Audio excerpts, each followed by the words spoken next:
Let's study now methods to minimize errors. Methods to minimize errors in meter bridge.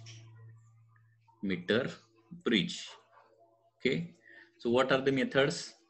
So in that, first method is use uniform homogeneous wire. Use uniform homogeneous wire. Okay, wire of the meter bridge should be uniform and homogeneous. Second thing is that measurement should be done accurately. Measurements should be done accurately. Okay, measurement should be done accurately, otherwise there can be error. Next is the check whether 0 and 100 mark of the meter scale match exactly to the ends of the wire. Check whether 0 and 100 centimeter mark of meter scale okay, म्हणजे metre पट्टीवर जे काय 0 आणि 100 सेंटीमीटरचा mark असणार आहे ते काय झालं पाहिजे, should match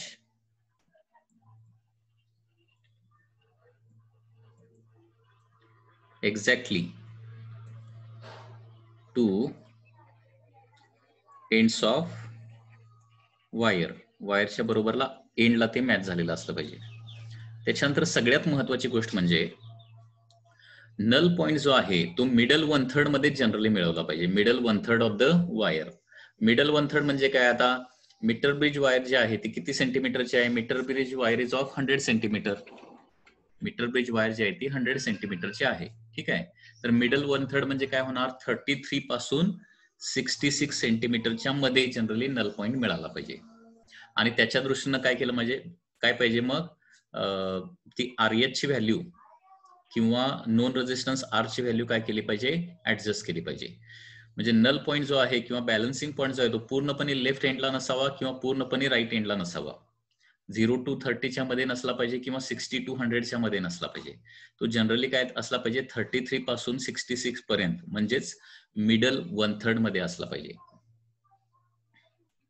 okay, that is null point should be obtained.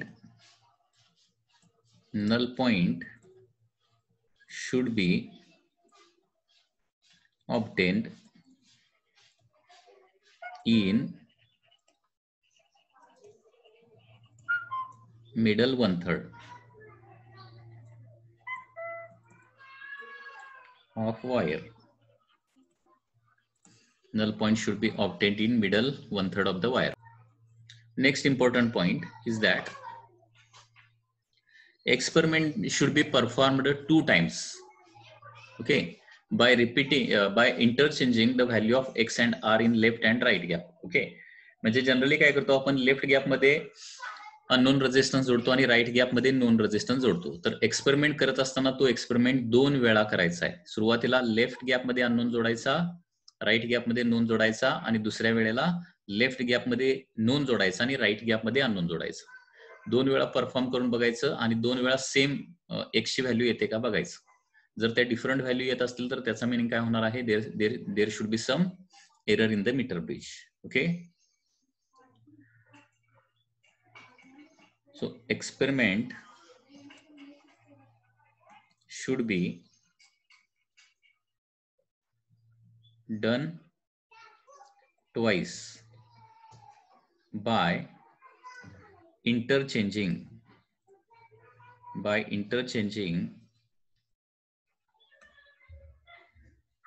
x and r, मतलब known and unknown resistance in left and right gap.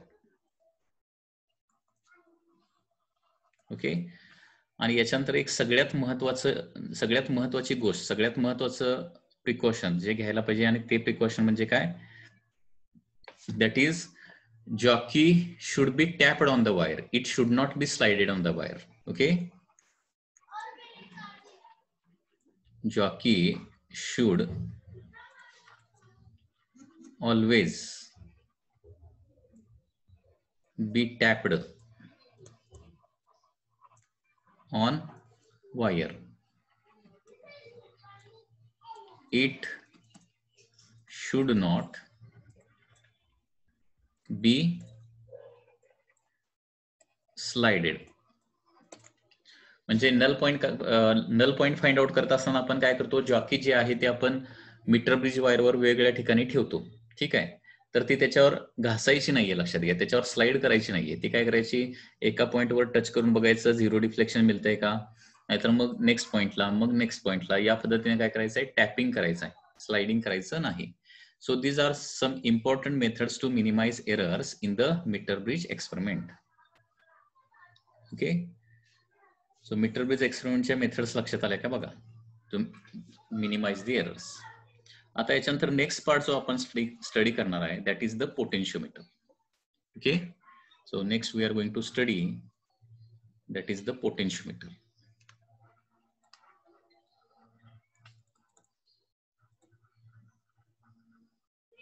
म्हणजे पुन्हा एकदा सांगतोय, हा टॉपिक खूपच इझी आहे. आतापर्यंत आपण काय काय बघितलं बघा. फर्स्ट आपण KCL बघितला, त्याच्यानंतर KVL बघितला, त्याच्यानंतर व्हेटस्टोन नेटवर्क बघितलेला आहे, आणि त्याच्यानंतर मीटर ब्रिज बघितलेला आहे. हे 4 पॉइंट्स झालेले आहेत. आता येणार आहे पोटेन्शियोमीटर, ॲमीटर, व्होल्टमीटर. ठीक आहे, आता आपला पोटेन्शियोमीटर चालू आहे, आणि त्याच्यानंतर ॲमीटर, व्होल्टमीटर झाल्यानंतर हा चॅप्टर तुमचा संपेल. ठीक आहे, म्हणजे हा chapter board point of view खूपच इझी आहे, परंतु मेन्स किंवा नीट पॉइंट ऑफ व्ह्यू प्रिपेअर जर करायचा असेल तर त्याच्यामध्ये 11चा झालेला जो पार्ट आहे तो देखील खूप इम्पॉर्टंट आहे. म्हणजे 12th मध्ये काय केलेलं आहे, फक्त इन्स्ट्रुमेंट KCL, KVL आणि सगळे इन्स्ट्रुमेंट टाकलेले आहेत. ओके, जे खूप सोपे आहेत. आणि 11th मध्ये बाकीचा त्याचा जो पार्ट आहे, इम्पॉर्टंट पार्ट करंट इलेक्ट्रिसिटीचा, तो 11th मध्ये आहे.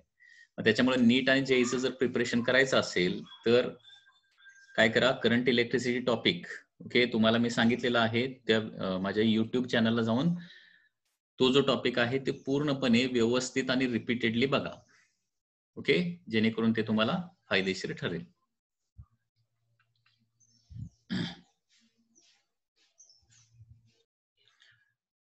आता बघा, व्हेटस्टोन नेटवर्क आपण अननोन रेझिस्टन्स मेजर करण्यासाठी वापरतो. मीटर ब्रिज देखील अननोन रेझिस्टन्स मेजर करण्यासाठी वापरतो. तर पोटेन्शियोमीटर हे एक असं इन्स्ट्रुमेंट आहे की ज्याचा वापर आपण पोटेन्शियल डिफरन्स किंवा EMF मेजर करण्यासाठी करू शकतो, EMF of the cell. Okay, so potentiometer is called as ideal voltmeter. म्हणजे व्होल्टमीटर पेक्षाही जास्त ॲक्युरेट मेजरमेंट जे आहे ते कोण करतं, पोटेन्शियोमीटर करतं. ओके, सो पोटेन्शियोमीटर लक्षात घ्या, पोटेन्शियोमीटर काय असणार आहे. Potentiometer is an ideal voltmeter which is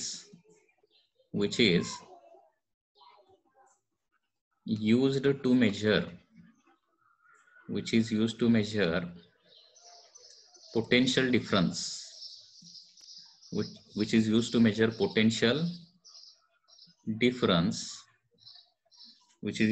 potential difference and EMF of cell. ठीक आहे, म्हणजे सेलचा EMF मेजर करणारं एकमेव इन्स्ट्रुमेंट आहे आणि तो म्हणजे पोटेन्शियोमीटर. लक्षात घ्या, व्होल्टमीटर जे आहे ते फक्त पोटेन्शियल डिफरन्स मेजर करू शकतं. व्होल्टमीटर हे जे इन्स्ट्रुमेंट आहे ते फक्त PD मेजर करू शकतं. पोटेन्शियोमीटर जे आहे ते PD मेजर करू शकतं, त्याचबरोबर काय करू शकतं, सेलचा EMF जो आहे ते मेजर करू शकतं. म्हणजे सेलचा EMF मेजर करणारा एकमेव इन्स्ट्रुमेंट कुठला आहे, पोटेन्शियोमीटर आहे. ठीक आहे, या पोटेन्शियोमीटरचे ऍप्लिकेशन्स काय काय आहेत बघा. Applications of the potentiometer.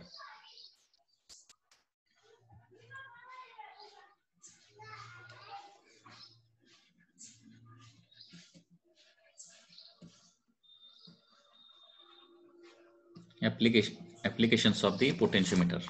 Potentiometer कशासाठी वापरू शकतो, तर नंबर 1 आहे to measure EMF of a cell, एखाद्या सेलचा ईएमएफ मेजर करायचा असेल तर आपण पोटेन्शियोमीटर वापरू शकतो. Second, to compare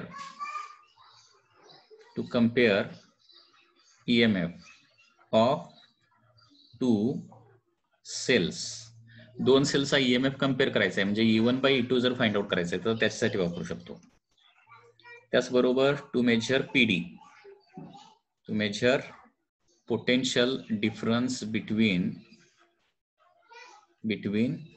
to points. Okay, potential difference between two point measure करण्यासाठी वापरू शकतो. आणखी एक सगळ्यात महत्वाचा यूज म्हणजे टू मेजर इंटरनल रेजिस्टन्स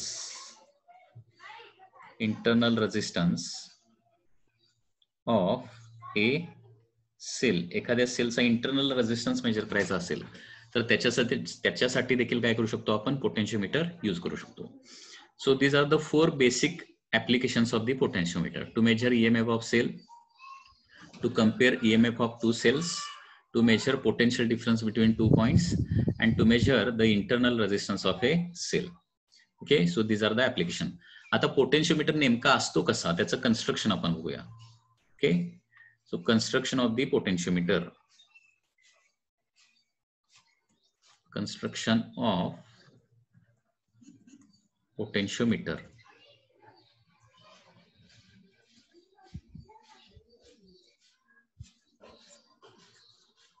बघा, आता जसं मीटर ब्रिज मध्ये रेजिस्टन्स वायर असते तशी पोटेन्शियोमीटर मध्ये देखील काय असते, रेजिस्टन्स वायर असते. ठीक आहे, मीटर ब्रिज मध्ये त्याला मीटर ब्रिज का म्हटलेलं आहे, कारण त्याच्यामध्ये बरोबर 1 मीटरची वायर असते. पोटेन्शियोमीटर मध्ये मात्र जवळपास 2 to 10 meter long resistance wire असते. 2 to 10 meter long resistance wire. Okay, so construction मध्ये फर्स्ट पॉइंट येणार आहे, potentiometer consist of 2 to 10 meter long, okay, 2 meter to 10 meter long resistance wire, and the material is once again same. Okay, so for potentiometer wire the material is either magnanin or constantan. Okay, now आता बघा, ही जी potentiometer wire जी आहे ती 2 to 10 meter long असल्यामुळं ती सलग जर आपण लावली तर तेवढी स्पेस पुरेसे पडणार नाहीये. तेवढी आपल्याला म्हणजे त्याच्यासाठी खूप स्पेस लागणार आहे. कारण 2 मीटर ते 10 मीटर लांबीची वायर आपण सरळ जोडायची म्हटली तर काय होणार आहे, तेवढ्या लांबीची रूम पाहिजे. Okay, which is quite difficult. आणि म्हणून काय केलेलं आहे, कमी स्पेस मध्ये ती वायर बसवण्यासाठी 1 मीटरच्या सिगमेंट मध्ये ती काय केलेली आहे, बसवलेली आहे. ठीक आहे, म्हणजे कन्स्ट्रक्शन बघा कसं येणार. पोटेन्शियोमीटर वायर जी आहे ती या पद्धतीने असेल. This is potentiometer wire like दिस.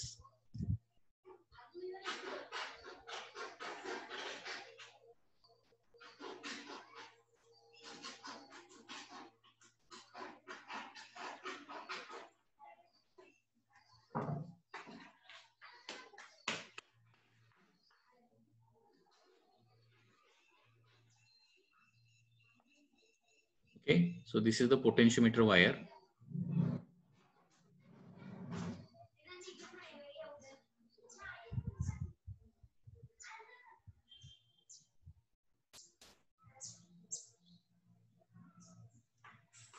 आणि ही जी पोटेन्शियोमीटर वायर जी आहे ती काय केलेली आहे, थिक कॉपर स्ट्रीपच्या मध्ये ठेवलेली आहे. So this is the first copper strip, this is the second copper strip, this is the third copper strip. आता ही हा जो पोटेन्शियोमीटर आहे तो थोडक्यात किती मीटर लांबीचा आहे, हा जो आहे तो थोडक्यात 4 मीटर लांबीचा असणार आहे. कारण इथं 4 सेगमेंट तुम्हाला दिसायला लागलेत ना, 4 segment, each of 1 meter length. आणि कमी जागेमध्ये बसवण्यासाठी 1 मीटरचे तुकडे करून ही पोटेन्शियोमीटर वायर जी आहे ती काय केलेली आहे, कॉपर स्ट्रीपच्या मध्ये बसवलेली आहे. तर या पद्धतीने असे 10 मीटर असतील तर 10 तुकडे असणार आहे. ठीक आहे, 2 मीटर असेल तर याच्यामध्ये 2 सेगमेंट असणार आहेत, and so on.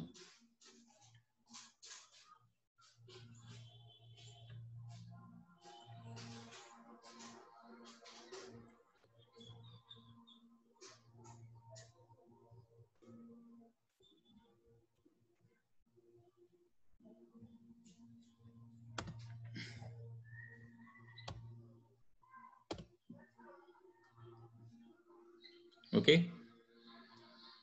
Next, this is potentiometer wire that is AB.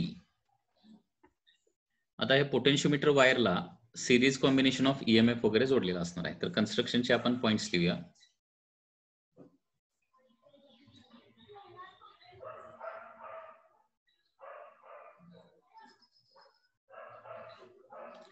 हे बघा, इथे एक क्वेश्चन आहे की थिक कॉपर स्ट्रिपच इथं का लावायच्या. Why should there be thick copper strips. पहिली गोष्ट म्हणजे थिक कॉपर स्ट्रिपला निग्लिजिबल रेजिस्टन्स असतो, कारण रेजिस्टन्सचा फॉर्म्युला तुम्हाला माहिती आहे, resistance is equal to ρL divided by A. म्हणजे रेजिस्टन्स तुम्हाला कमीत कमी ठेवायचा असेल तर लेंथ काय असली पाहिजे, कमी असले पाहिजे, आणि एरिया ऑफ क्रॉस सेक्शन जास्त असला पाहिजे.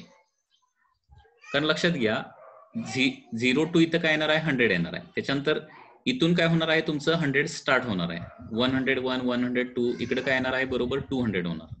म्हणजे या मधल्या पार्ट मध्ये अजिबात रेजिस्टन्स आला नसला पाहिजे. कुठल्या, या एंड पासून या एंड पर्यंत कुठलाही रेजिस्टन्स मध्ये आला नसला पाहिजे. That is the condition. म्हणजे एवढ्या मधल्या पार्ट मध्ये जर रेजिस्टन्स आला तर काय होणार आहे, मग रीडिंग चुकणार.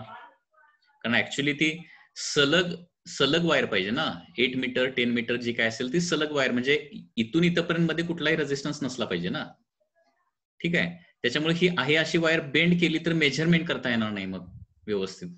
कारण मेजरमेंट करण्यासाठी काय असते, मीटर पट्टी, मीटर स्केल जे आहे ते काय केलेले आहे, मीटर ब्रिज वायरला पॅरलल मध्ये जोडलेली असते. अदरवाईज मग काय करावं लागेल, ती वायर जी आहे ती कॉपर स्ट्रिपच्या ठिकाणी अशी बेंड करावी लागेल, मग तिथं पण मीटर स्केल व्हर्टिकल जी आहे ती लावावी लागणार, मग ते जास्त कॉम्प्लिकेटेड होणार. त्याच्यापेक्षा काय केलेलं असतं, थिक कॉपर स्ट्रिप इथं वापरलेले आहे.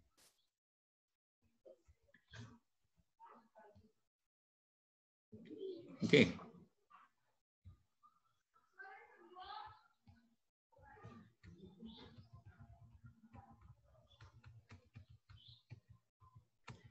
सोल्डरिंग जर व्यवस्थित केलं तर कॉन्टॅक्ट रेजिस्टन्स येणार नाहीये जास्त. सोल्डरिंग व्यवस्थित केलं तर निग्लिजिबल कॉन्टॅक्ट रेजिस्टन्स येईल तिथं.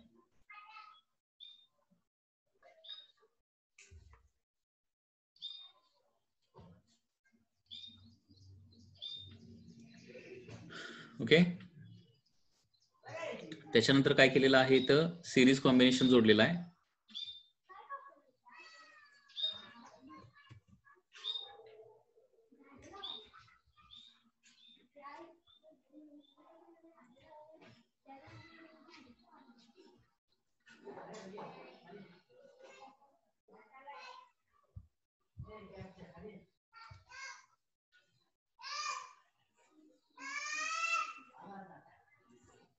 This is a rheostat and this is a key.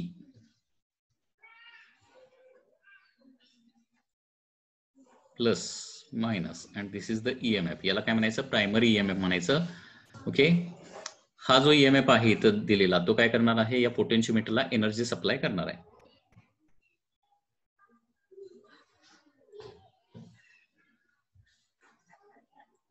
So this is rheostat RH. Okay. So this is the total construction of the potentiometer. So I'm going to write points related to the construction of the potentiometer. So point number one काय येणार बघा. Point number 1, potentiometer consists of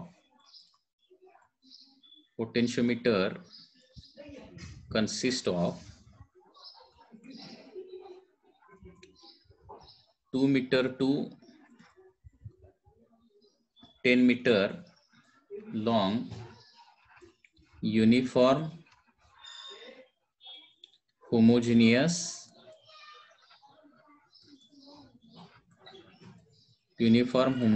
wire.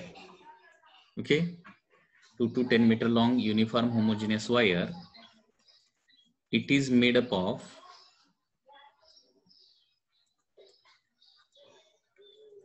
Constantan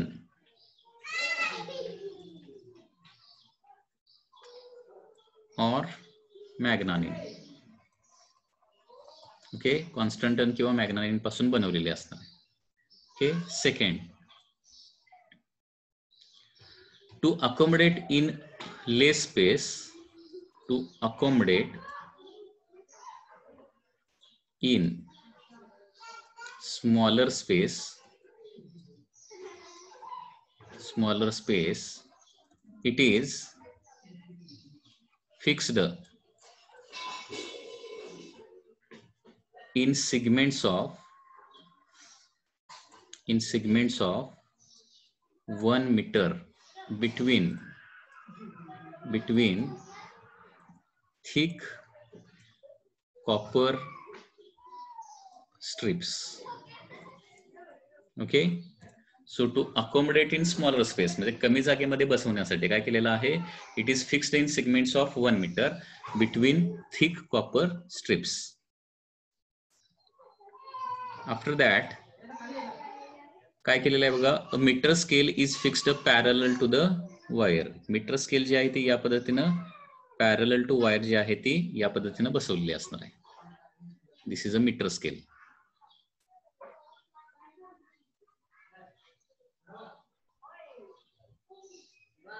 A meter scale is fixed parallel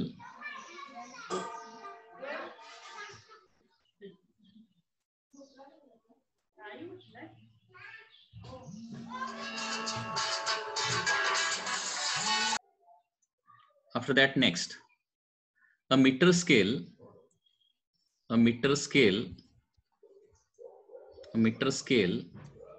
is fixed parallel to wire. कारण आपल्याला null point कुठे मिळणार त्याचे measurement करण्यासाठी metre scale त्याला पॅरलल आपल्याला फिक्स करावी लागणार आहे. And fourth point is that series combination of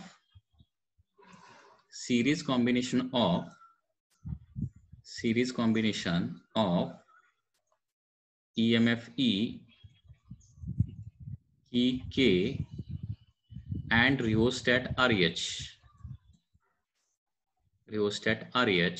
is connected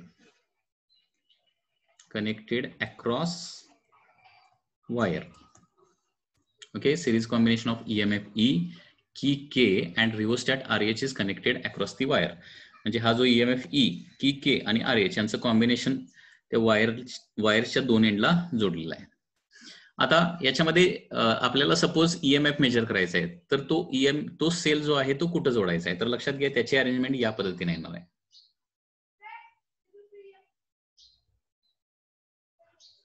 it is like this.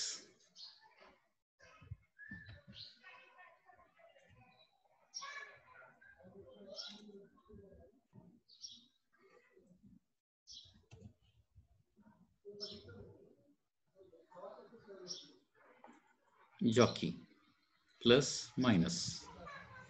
Okay, so last point of this is that EMF E1 which is to be measured. Okay,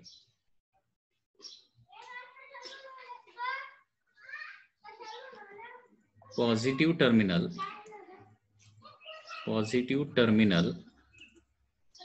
of EMF E1 to be measured. जो EMF आपल्याला major करायचा आहे त्याचं positive terminal कुठं जोडायचं बघा. EMF E1 to be measured is connected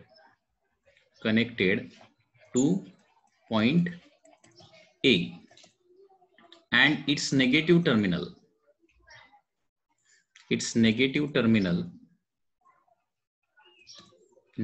terminal is connected to galvanometer.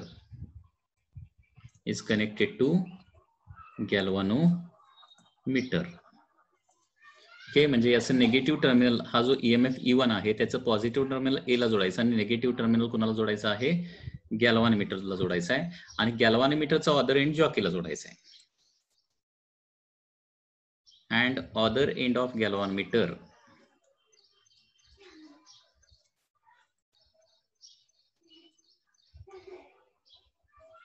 is connected to jockey. Okay, other end of galvanometer is connected to jockey. So this is the total part of the construction. जे कन्स्ट्रक्शनचा total part पोटेन्शियोमीटरचा लक्षात आला का बघा. काही doubt असले तर याचा video मी युट्यूबवर पाठवणार आहे. ओके, ते रिपीटेडली बघा म्हणजे तुम्हाला लक्षात येईल. ओके, तर या पद्धतीनं कन्स्ट्रक्शन ऑफ पोटेन्शियोमीटर आहे. नेक्स्ट लेक्चरला याचं वर्किंग कसं होतंय, याचं प्रिन्सिपल काय आहे ते आपण बघूया.